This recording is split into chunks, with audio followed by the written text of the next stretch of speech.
Hello and welcome back to another video. Today I'm going to be once again doing something that is very different. Well, I've done it before, so technically it's not really something different. I guess it's not. Previously, I turned a huge map of Thorpe Park Resort in Surrey, England, United Kingdom, the world, into a Formula 1 track. Now, I know last time there was a lot of comments regarding the sizing being more like a go-kart track or something, but just be aware, this is all for a bit of fun. As much as it may not work fully in real life due to the size and stuff, it looks cool.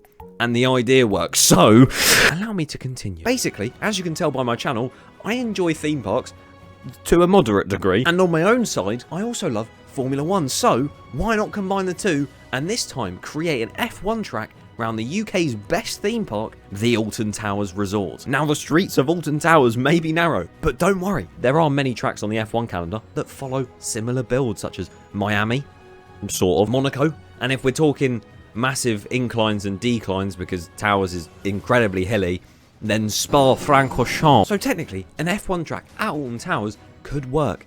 Let's see what monstrosity I create. So you join me here on the map of Alton Towers, and I've realised one problem instantly. This place is way too big. I might have to section off some of the parks, so we might have to say goodbye to Forbidden Valley and the Congo River Rapids and Runaway Mine Train. A little longer than a few minutes later. So now, here we have the updated map for what we're going to be using to create the Alton Towers Staffordshire Grand Prix. As you can see, we go all the way from Tower Street, which would be quite a nice place to do some, a hairpin, probably. All the way down past CBeebies Land and Spinball, all the way to X Sector, of course, where the Smiler is located. We've got to do something there, maybe some 14 inversions on track. We can go all the way past the towers down to Dark Forest with my favourite ride, Rita. And actually a race that once took place around towers. Even Paddy McGuinness said, what kind of name is that? It's trash. What's that? That's Rita. Worst name for a ride ever, that, Rita.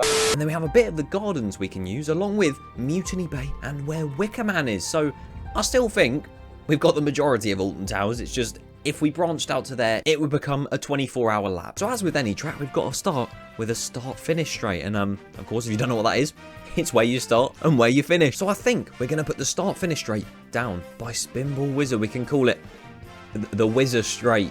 What a name. Here we go. We make our way down. I can assure you it looks very shoddy at the moment, but I will fix it up soon. As we head down towards the X Sector Toilet Chicane. We're going to take the track round this way, I reckon, and then back this way. A little bit like Jeddah. Now, I would say about going into X Sector, but I honestly don't know how I'd loop it round completely. So I'll try my best. We go something like this down towards the Smiler's entrance, then maybe left down here and along this way. I'm just cutting through trees at this point. As we have the famous Towers flyby. There we go. A long straight going down, and I think we're going to have a heavy braking zone right here.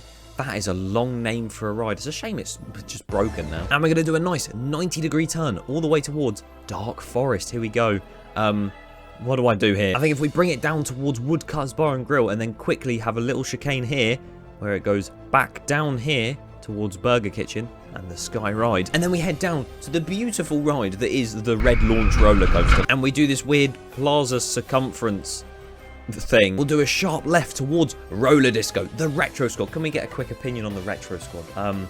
Well, you know my opinion on Spin Jam. Fun Can Fly. It's a lot of fun, to be fair, although if it is running quite a long cycle, it makes me feel sick. And Roller Disco is actually quite enjoyable. Thumbs up from me. We'll head up another long straight here, curving to the right, and then we'll quickly...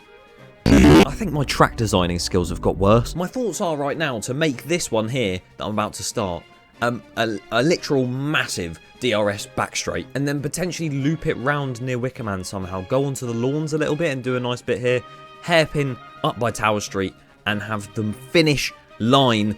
It's looking a bit cool, if that's the word you want to use to describe it. We head down past the lake and then into another lake, which is more superior because it owns Battle Galleons. What a ride. And we have now reached the Wickerman, where we're going to do a sharp 90-degree turn again. Seems to be a lot of them recently. And kind of follow the area around a little bit and then dip back down into Mutiny Bay again. and I don't know what to go from it. And then we head round Marauder's Mayhem, which I did for the first time recently, and it was quite fun. It span too fast almost. We do love a good teacups ride, and then we'll curve it down on the field, on the lawns again, and we'll quickly, you know what?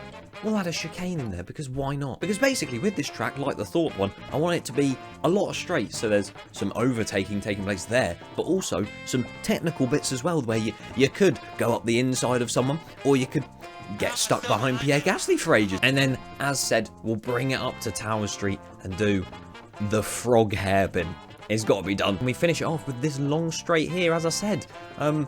Zooming out, it's not the best looking track in the world, but even with missing out half of the park, we still passed literally most of the major coasters except from Nemesis and Galactica, so I think that's pretty good going. Anyway, as I did last time, to end off, here is the full track POV, I guess.